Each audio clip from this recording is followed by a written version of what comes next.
and welcome to your September 2017 general reading. I do my love readings separately, so they'll be out in the next few days, and I'm still shuffling some cards for you. And just give me a minute, I just want to have a bit of a look here. Okay, so you come into, I'm still shuffling, I'm going to do these two cards. You come into September with the 10 of discs and the 5 of swords. So the 10 of discs tends to represent really good financial news. It's about wealth, prosperity. This could be a new job, new house, something which is really good. It can be receiving inheritance for some people, receiving some sort of gift of financial wealth. With the 5 of swords, the 5 of swords is a conflict card. It's a 5. 5s represent change, but of that part of change which is difficult. And sometimes this is just about, working with others, and there's tension, there's a little bit of stress around you, or there could be a little bit of conflict around this 10 of discs.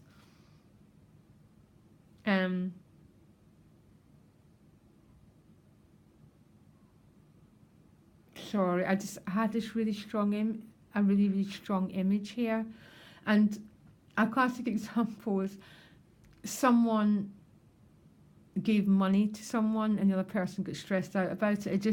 It's okay, but for some there could be conflict around this 10 of discs.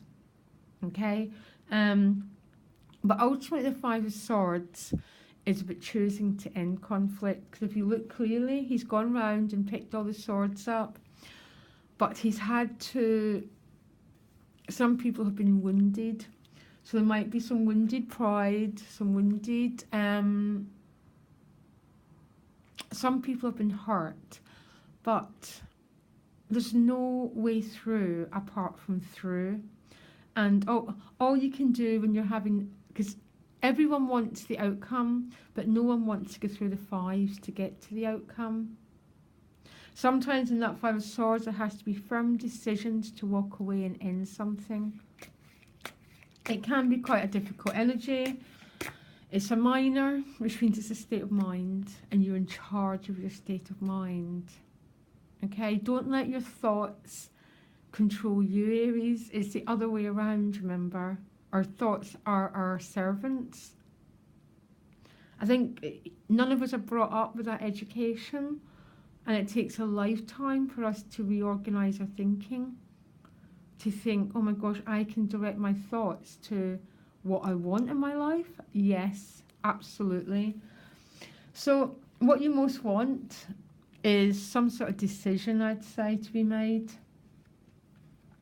You picked up the ace, you've gone on your journey, and then there's sort of, you have this 2 of wands, and you're a bit going, okay, do I go right or do I go left? I find with that card, a decision's already been made, but there's still a little bit of stalling energy I'm getting here. What's supporting you though? This is your supportive energy for the whole month, 6 of Cups. So this is about reconciliation with someone. It's about getting what you want. I call it the sweet spot card. Or imagine you're a surfer and you just hut the wave. Yeah, it's that sort of energy. You're getting what you want, and that is your supportive energy for the whole month. So I think really, I'm not saying the 2 of wands is a stalling card, because it's actually real sometimes to not quite sure what comes next, but don't give it much energy here. That's my advice. Keep going with the 6 of Cups. Your challenge is the Judgment card. The Judgment card's got so many meanings. It really has. But it's the end. It's about, ultimately, it's about emotional rebirth, because something has completed itself. I want you to look. There's 3 characters here, and they're all rising out of the coffin. So they've gone through the death. They've gone through the tower, okay? They've gone through these disruptive energies. For some people, they've gone through endings. They've gone through a change and they're starting to feel like they've been born again. Yeah. It's almost, you get that sense of, oh, that's why I did it. Now everything makes sense. Yeah, when you go through some life drama and then further down the road you understand exactly why you did it and exactly why it happened. That's what the Judgment card sort of is. But it's your challenge. So it's almost love's pulling you here. So emotional happiness is pulling you, Aries. But I still got a bit of a tug of war for you. That you're not 100% sure or... Anyhow, I'll come back to it. Your relationship house, you've got the 8 of Discs. So I've got 2 really strong images. For some of you, your energy is going into work this month, totally. But in a relationship spread, the 8 of Discs can also mean a very stable, very secure, very committed bond. But for some reason, I think some Aries are going to be in a bit of an avoidant phase this month. So maybe, I'm not saying you're avoiding relationship issues, but there might be a couple of things that you're still struggling with to integrate. I don't know what's going on here. Money and work, you've got the 4 of Swords again. So I'm definitely getting some of your energy going into work. You're pretty tired and pretty exhausted. I'm going to pull you some more cards, Aries. I'm quite confused. Inner life, the Hanged Man. I actually love the Hanged Man. I didn't mean to do the sigh, but I'm getting this waiting energy for you this month.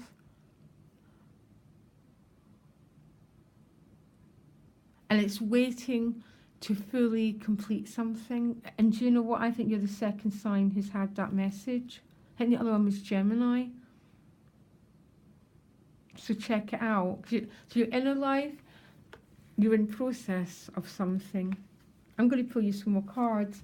The outcome, again, a bit of frustration. Don't worry, Aries. It's part of being an Aries. You can't help it.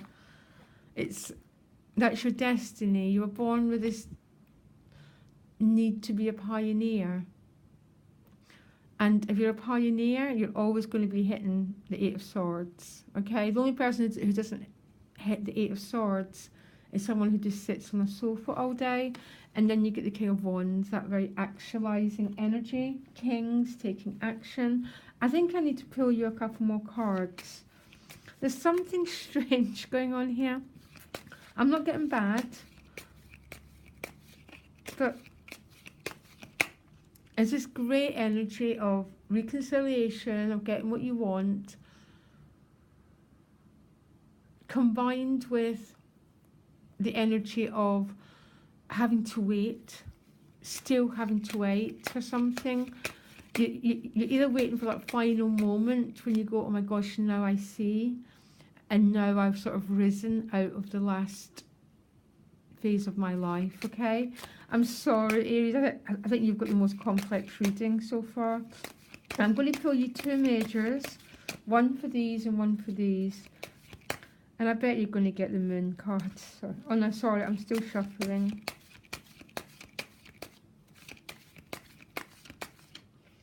High Priestess, okay, I thought you were going to get the Moon. It's very, very similar.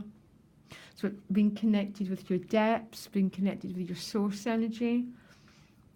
And that's what I'm getting for you. It's like there's this rush forward combined with it's all happening but not quite yet, and please don't be annoyed with me. And then you just pulled the Sun card, which is relax. Don't worry. That's what the Sun card means. Relax, don't worry, it's all happening perfectly. If you have to go within to the Hermit, you go within to the Hermit. Mercury's in Virgo, retrograde. So there's a lot of self-reflection here. And it's not that something's not happening, because something is clearly moving you forward, particularly emotionally. But there's also something that's still in process. But the overall message is don't worry. I promise you it's going to be okay. Okay, Aries, I'm sorry, you get the most complex reading of every sign, and you're my 10th reading. I would look out for the relationship readings if I was you in the next few days, because I think there might be a big message for you. Loads of love. Bye.